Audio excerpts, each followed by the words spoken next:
My name is Sophia Reeves. I am 31 years old.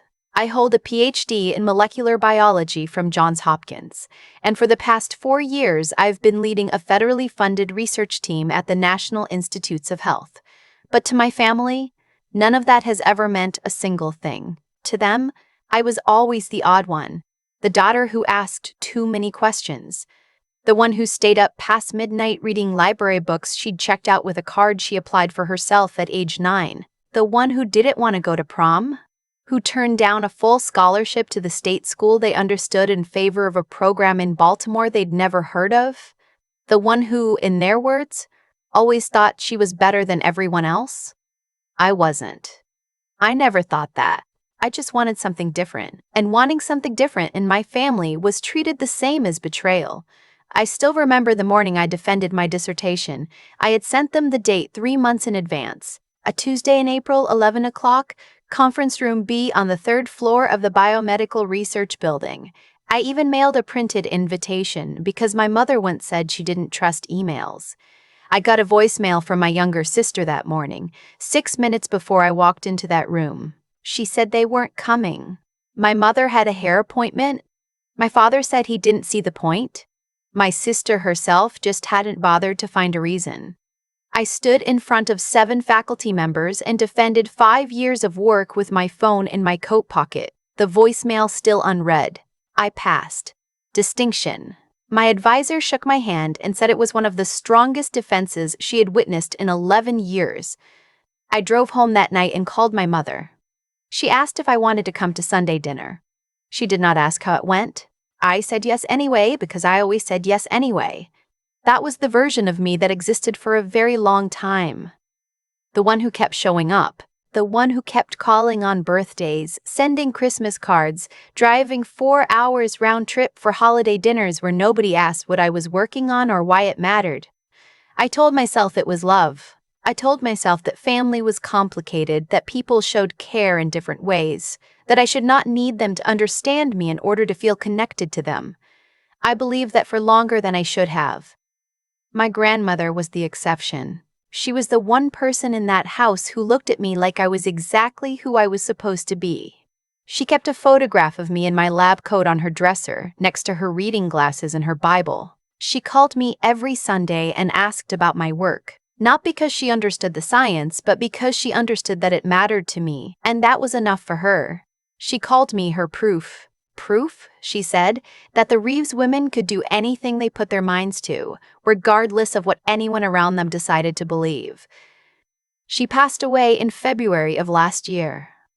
A stroke, fast. The way she would have wanted it, she always hated hospitals. I was in the middle of a conference in San Diego when my father called. By the time I landed in Charlotte, she was already gone. The funeral arrangements were handled by my mother and my aunt. I was not consulted. I was not asked. When I arrived at my parents' house the morning before the service, my mother looked at me across the kitchen counter and said, with the kind of calm that takes years to perfect, that they had decided it would be better if I did not attend. I thought I had misheard her. She said it again. My grandmother had been close to a lot of people, she explained. People from church, old neighbors, family friends. And given my recent behavior, they felt my presence might make things uncomfortable. I asked what recent behavior she meant. She set her coffee mug down and looked at me like I was something she had already decided not to deal with. She mentioned a conversation from Thanksgiving, 3 months prior, where I had allegedly embarrassed my cousin in front of his new girlfriend by correcting something he said about vaccines. My cousin had gotten angry, my aunt had cried, and according to my mother, I had ruined the holiday by being exactly who I was. I stood in that kitchen for a long moment. I could feel the old familiar pull of it, the urge to apologize, to soften, to make myself smaller so that everyone else could feel bigger. I had been doing it my whole life. I knew the shape of it the way you know the shape of a scar. But I did not apologize. I looked at my mother and I said, very quietly, that I was going to say goodbye to my grandmother, and then I left. I drove to the funeral home that afternoon before visiting ours, and I asked to have a few minutes alone. The director was kind. He left me with her for 10 minutes in a small room that smelled like carnations and central heating. I held her hand and I told her about the grant we had just received. I told her about the paper we were preparing for publication.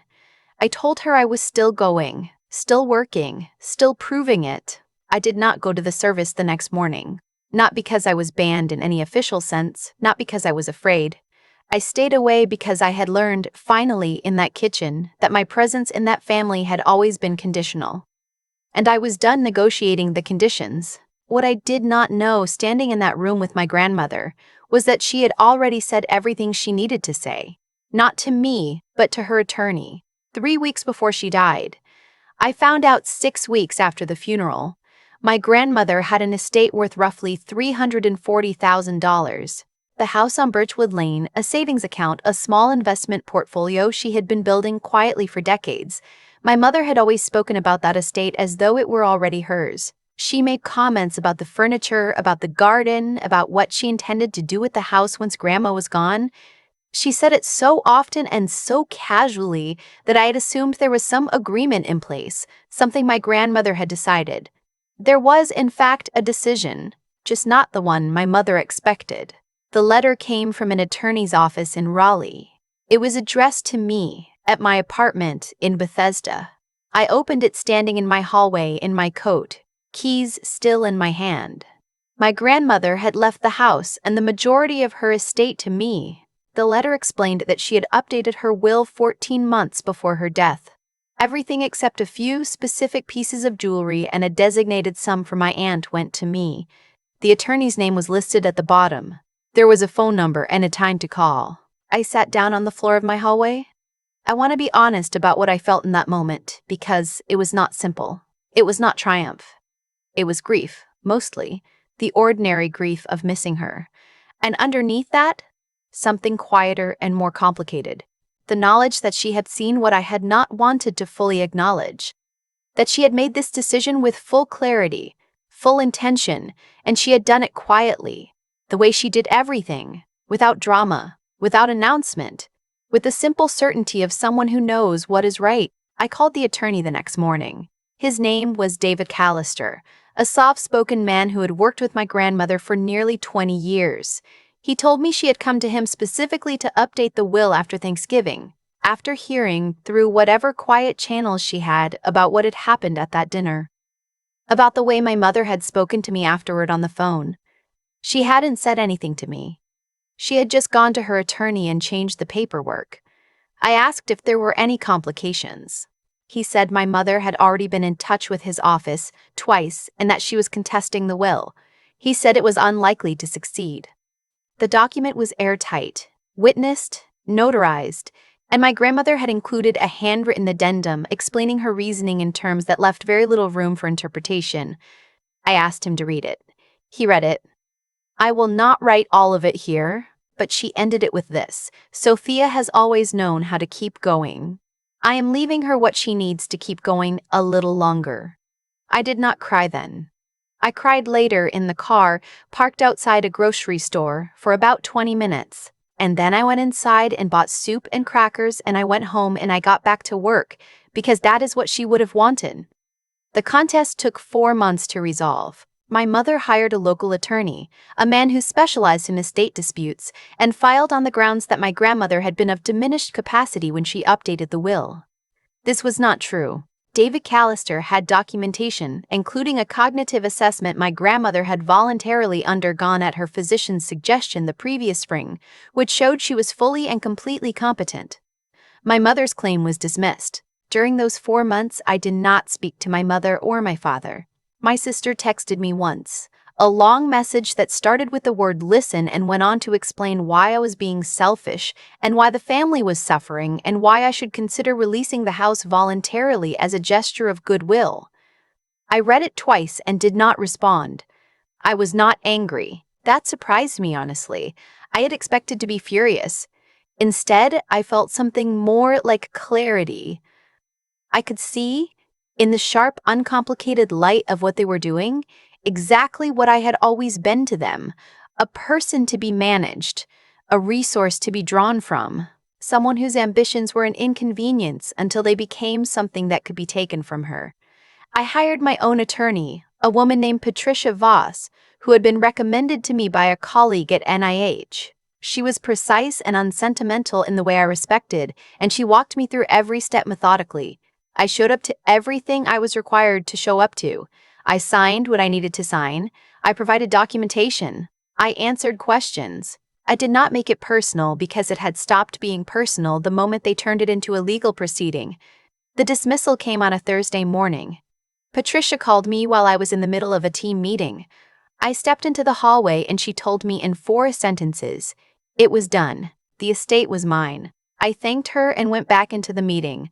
I want to be clear about something because I think it matters. I did not set out to hurt my family. I did not engineer any of this. I did not go looking for a will or hire attorneys to take something from them. I received a letter in my hallway and I honored the wishes of the woman who wrote it. That is all. Everything else they did to themselves. What I did not anticipate was the conference. 3 weeks after the dismissal, my research team published the paper we had been preparing for the better part of 2 years. It was a study on targeted protein degradation in treatment-resistant cancers, and it received significantly more attention than we had expected. The journal it was published in was among the top in the field. Several major news outlets picked up the story. One of them ran a short piece that included my photograph. My aunt saw it, she sent it to my mother. And then, apparently, my mother Googled my name for what I can only assume was the first time. What followed was something I had no way to predict and no interest in managing. My mother called me. Then she called again. My father sent a text message, the first he had sent me in 11 months, saying that he had seen the article and that he was proud of me. My sister left a voicemail that used the word sorry 3 times in ways that did not quite amount to an apology. I did not call them back immediately. I sat with their messages for a week and tried to be honest with myself about what I wanted. The answer was not what I had expected. I did not want an argument. I did not want a confrontation. I did not want them to grovel or to suffer or to watch me walk away while they stood speechless, the way I had sometimes imagined in darker moments. I was tired of the whole shape of it. I was 31 years old, and I had spent the last 15 years of my life oriented toward people who had never made me the center of a single decision. I wanted to be done carrying that weight. Not with anger. Just done.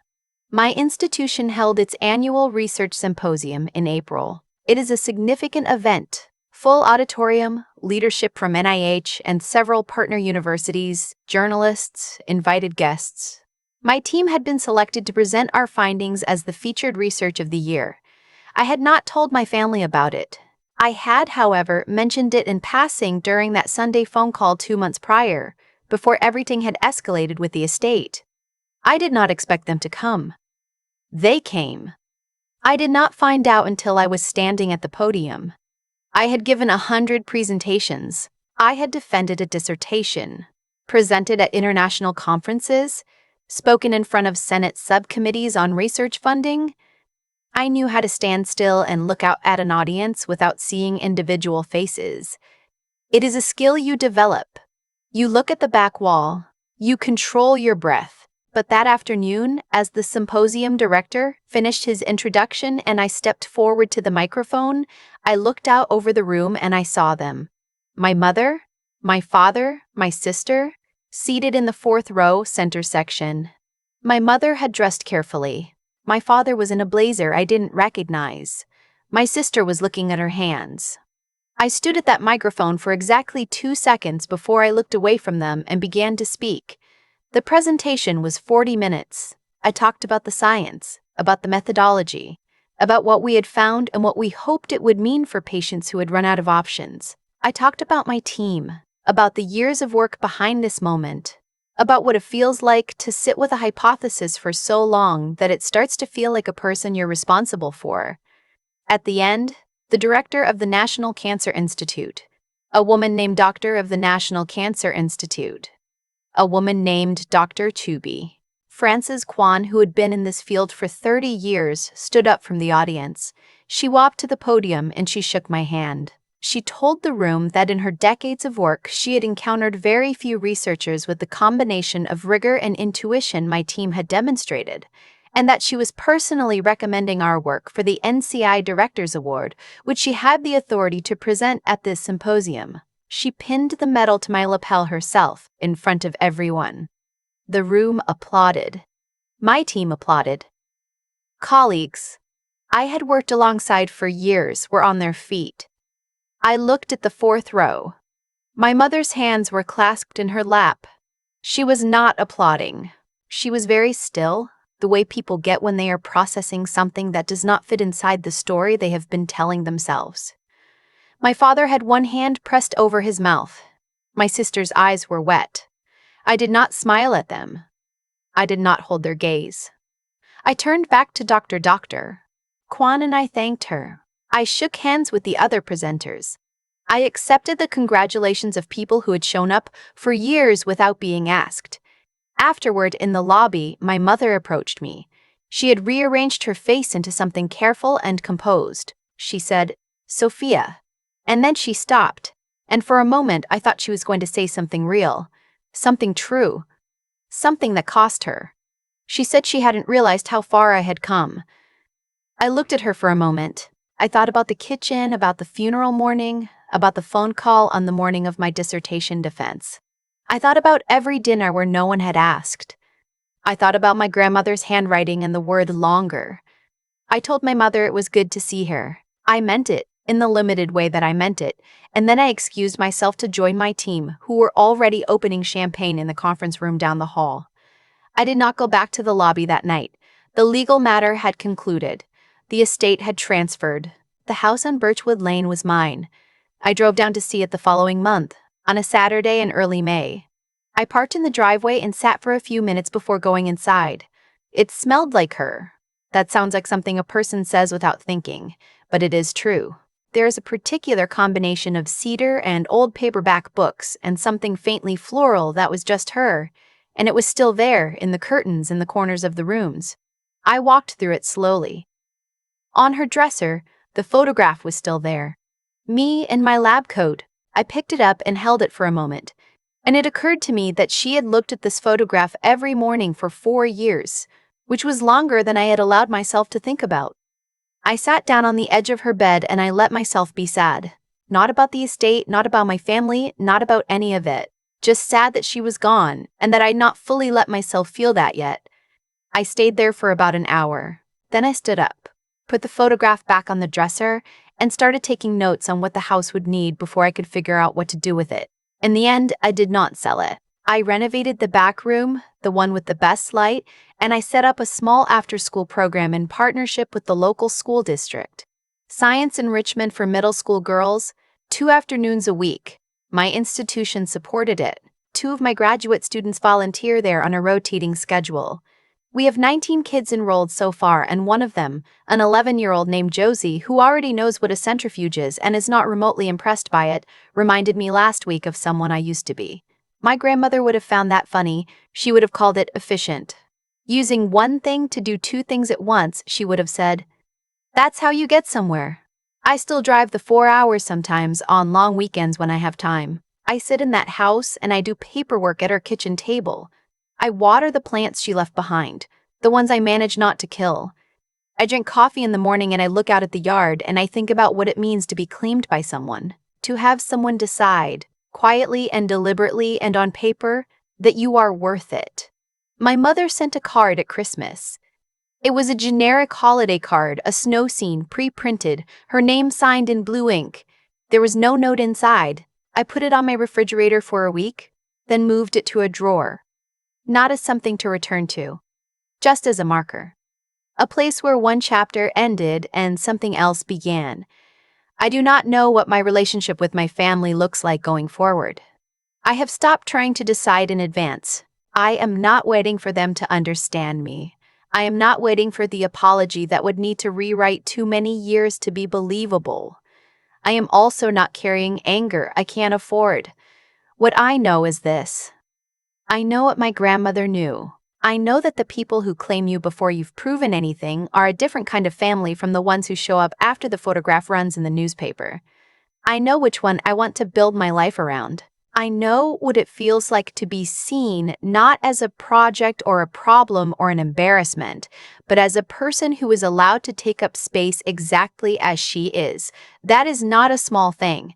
Most people spend their whole lives looking for it. Some of us just had to go all the way to Bethesda to find it.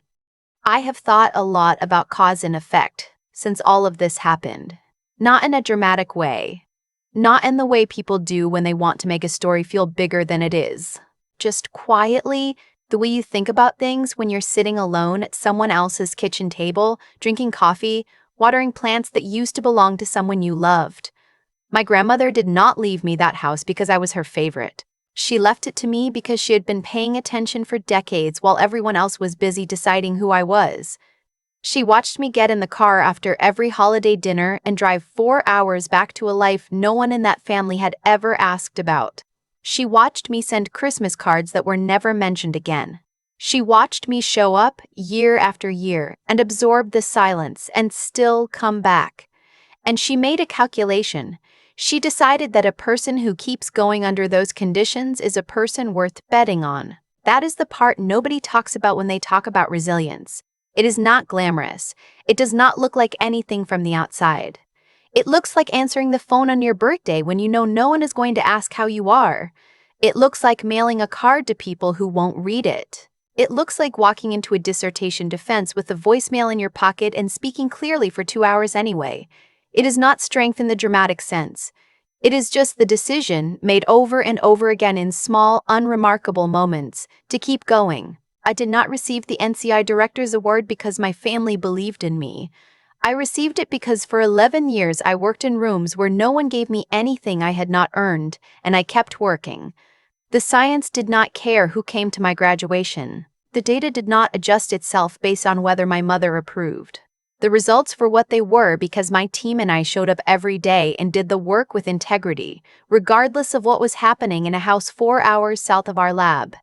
That is the thing about building something real. It does not require anyone's permission. It does not require an audience. My grandmother understood that.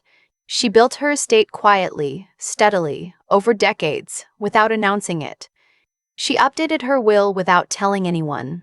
She included a handwritten note explaining her reasoning without asking whether anyone agreed with her. She acted on what she knew to be true, and she did it with the same quiet certainty she brought to everything. I think about Josie sometimes, the 11-year-old who already knows what a centrifuge is and is not impressed by it. I think about what it will take for her to stay that way. Unimpressed by the tools, focused on the questions. What it will take for her not to lose that somewhere between 11 and 31. And I think the honest answer is this. She will need someone who keeps showing up, not someone who rescues her. Not someone who tells her she's exceptional. Just someone who is there, consistently, asking what she's working on and listening to the answer. That is what my grandmother gave me, and it is the only thing I know how to give back.